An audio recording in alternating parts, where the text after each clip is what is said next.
Hey guys, welcome back. Let's do chapter 14.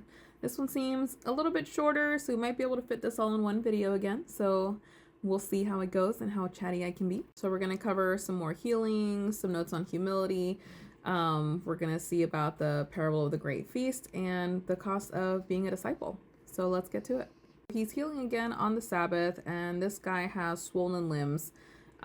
He was invited to eat dinner at the house of one of the leaders of the Pharisees, and people were watching him closely, right? Because the Pharisees are trying to trap him. And so Jesus asked them, the experts in religious law, he says, is it permitted in the law to heal people on the Sabbath day or not? And they didn't want to answer, right? Because they didn't want to get caught tongue-tied, and and the whole point was to catch Jesus, so they weren't trying to get themselves in trouble. And so, of course, Jesus touches the sick man and he heals him and sends him away. So then he looks at the Pharisees and he's like, which one of you doesn't work on the Sabbath? If your, what does it say?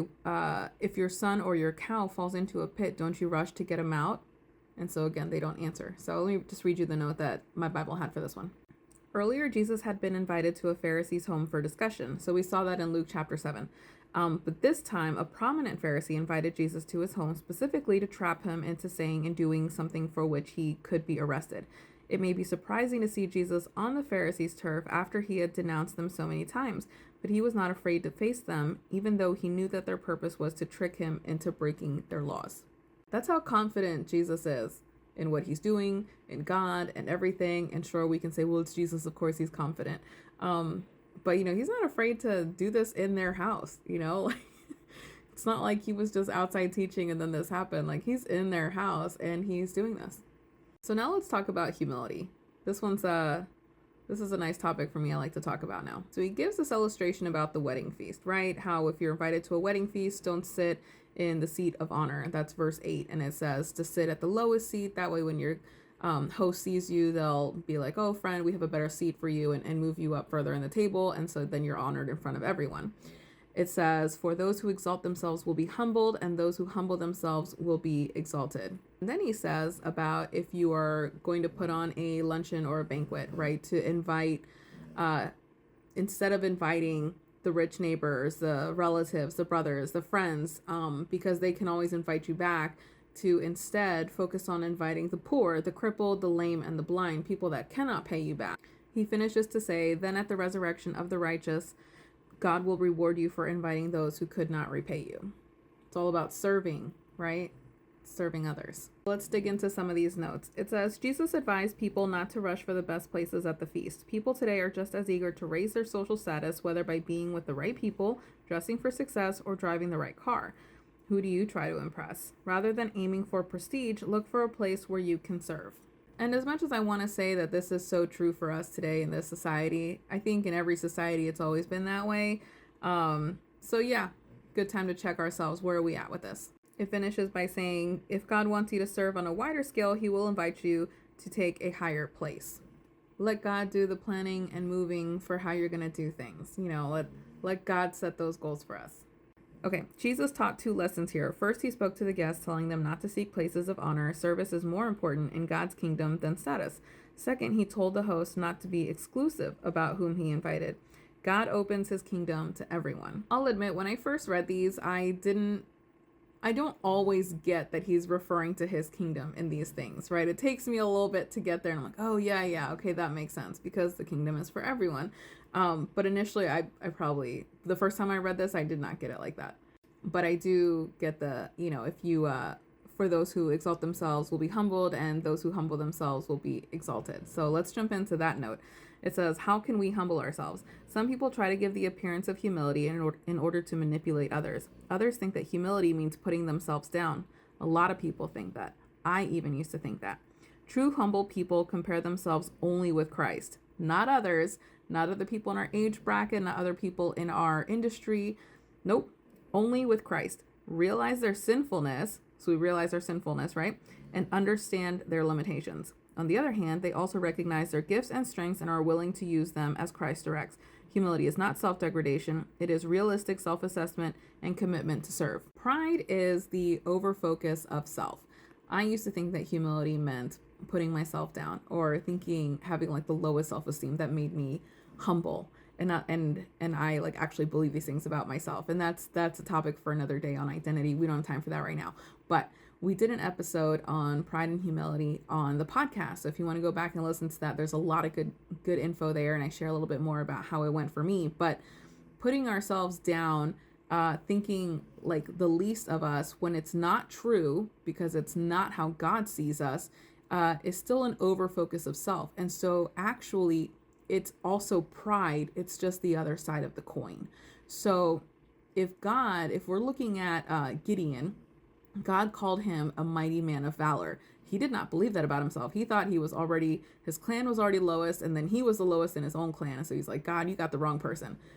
So then he becomes this mighty man of valor. If you don't know his story, his is a good story. You can go back and read it in the Old Testament too. But his is a good story. So then if Gideon after that comes out and says, I am a mighty man of valor, that's not pride. He's not exalting himself to then be humbled. That is a fact. That is a fact that God had said about him. He spoke that truth over him. So it's not a lie. It's not saying something that he's not. And so we need to reframe how we look at humility and pride. And so I like that they the way they worded it here.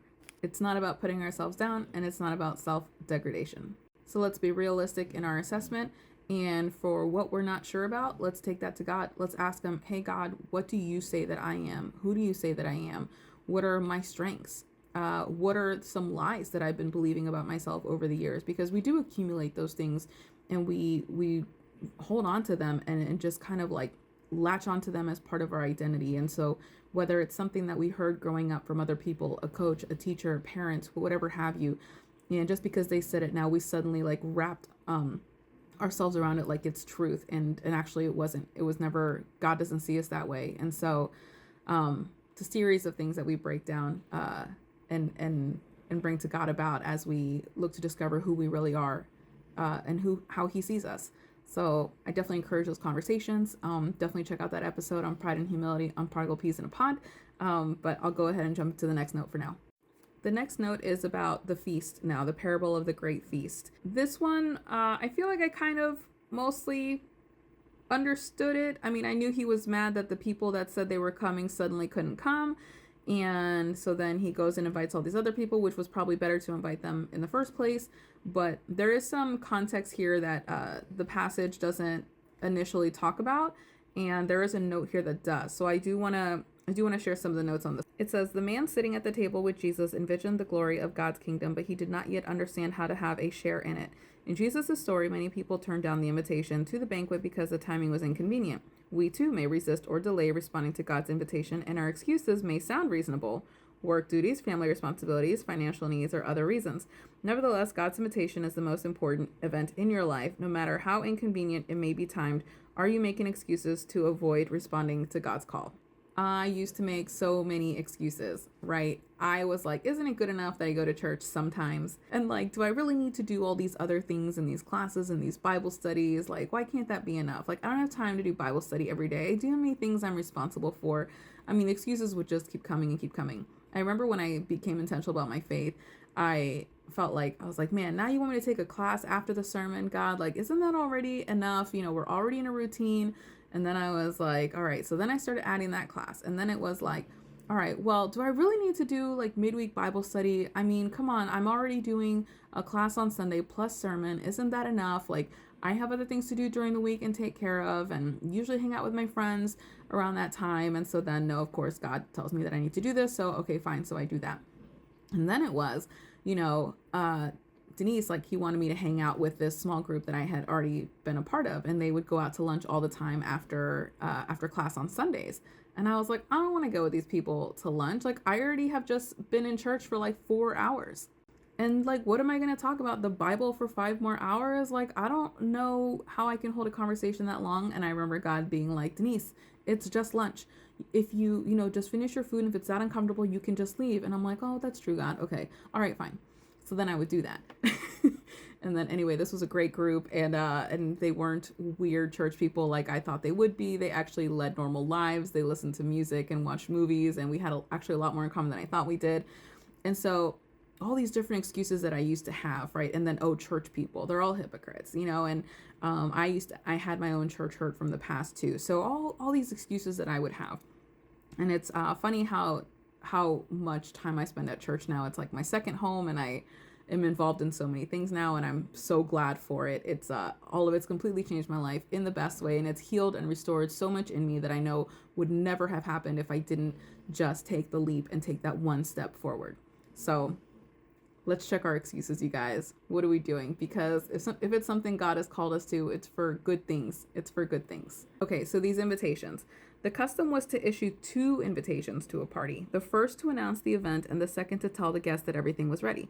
The guest in Jesus' story insulted the host by making excuses when he issued the second invitation. In Israel's history, God's first invitation came from Moses and the prophets. The second came from his son. The religious leaders accepted the first invitation. They believed that God had called them to be his people, but they insulted God by refusing to accept his son. Thus, as the master in the story sent his servant into the streets to invite the needy to his banquet, so God sent his son to a whole world of needy people to tell them that God's kingdom had arrived and was ready for them. Because remember, the Jews, the Israelites, were God's chosen people, and salvation was only for them, and that's what they believed, and they relied on their ancestry for that. But God said, no, it's for everyone. You didn't want this, you know. I'm opening this up to everybody. So, you know, thank you, Israelites, for that, because now we have a chance, and now we have the opportunity to accept God's invitation. So let's just hope that we are accepting that invitation. In this chapter, we read Jesus' words against seeking status and in favor of hard work and even suffering. Let us not lose sight of the end result of all of our humility and self-sacrifice, a joyous banquet with our Lord. God never asks us to suffer for the sake of suffering. I like this. I'm going to read that again. God never asks us to suffer for the sake of suffering. He never asks us to give up something good unless he plans to replace it with something even better. Something even better. Jesus is not calling us to join him in a labor camp, but at a feast, the wedding feast of the Lamb, when God and his beloved church will be joined forever. It's not for nothing. The suffering is not for nothing. And it's not even like a thing of pride, like, oh, you know, I'm closer to God because I've suffered so much. Like, that's a thing too for some people, by the way.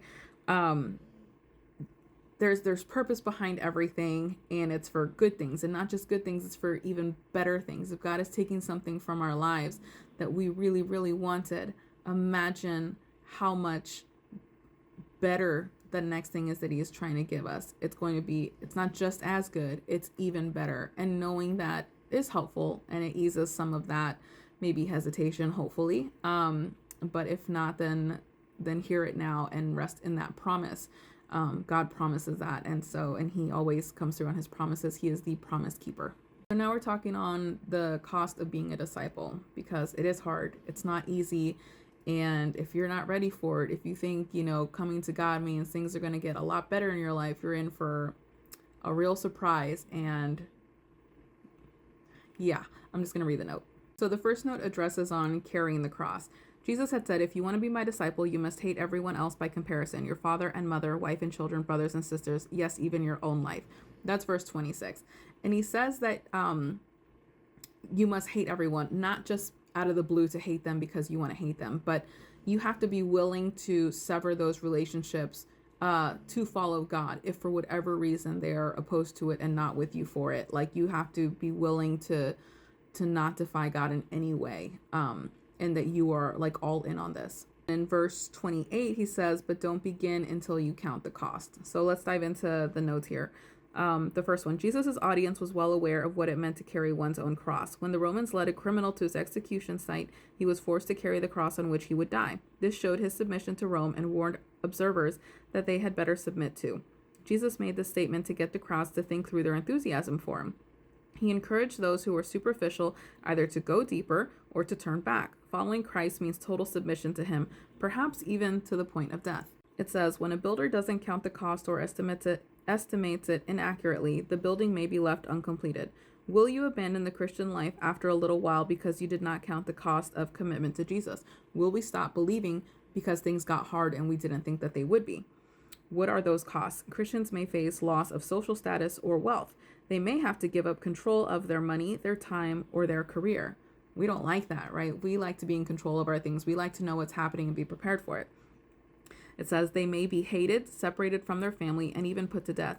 Following Christ does not mean a trouble-free life. We must carefully count the cost of becoming Christ's disciples so that we will firmly hold to our faith and won't be tempted later to turn back. Verse 29 of this passage says, otherwise you might complete only the foundation before running out of money, and then everyone would laugh at you. Right? Imagine being like, all right, I'm all about Christ. It's going to be great. And I've completely changed my heart to it. And then some bad things happen. And then 5 minutes later, you're like, you know what? Never mind. I don't know what I was thinking. People are like, what? Here's the note on the salt. Salt can lose its flavor when it gets wet and then dries. Nothing is left but a tasteless residue. Many Christians blend into the world and avoid the cost of standing up for Christ. We like to blend in because it doesn't ruffle any feathers and we can just kind of be behind the scenes and do our own thing, but that's not what we're called to do, and that's not how we're supposed to behave as Christians.